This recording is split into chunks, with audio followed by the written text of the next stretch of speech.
as a child, though, heard from your parents different stories, and did they tell you about different characters in the family, different personalities and all?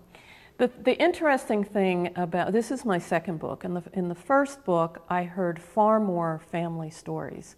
For Red River, the Colfax, they called it the Colfax riot, it was actually a Colfax massacre, was absolutely, positively not willingly mentioned by anybody. Wow. Why, really? No one would talk about it. Well, there was even over 100 years later, there was still that fear. There was still that, it was almost as if it was bad luck to bring up anything about it. And so I am the one that had to do a lot of digging and a lot of prodding and a lot of poking. And it wasn't as if with a little bit of asking questions, people opened up. They still didn't open up.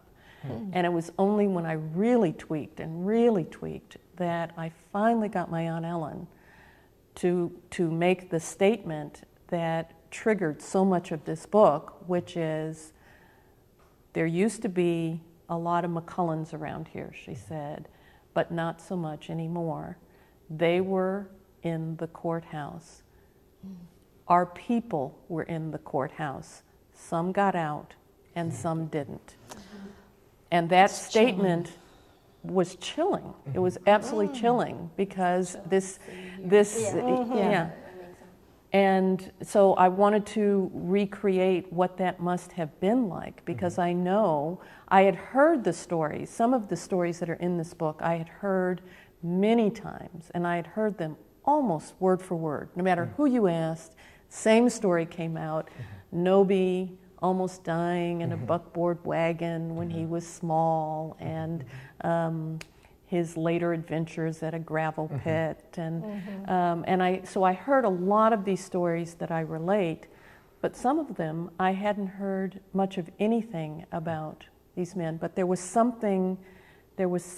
feeling that was there, that had emotion attached to it, but it wasn't articulated. And it was never articulated. And so going back through, I had to place these men where they were. And I had to place them both in their family life as well as in when they took a stand in 1873 in that courthouse.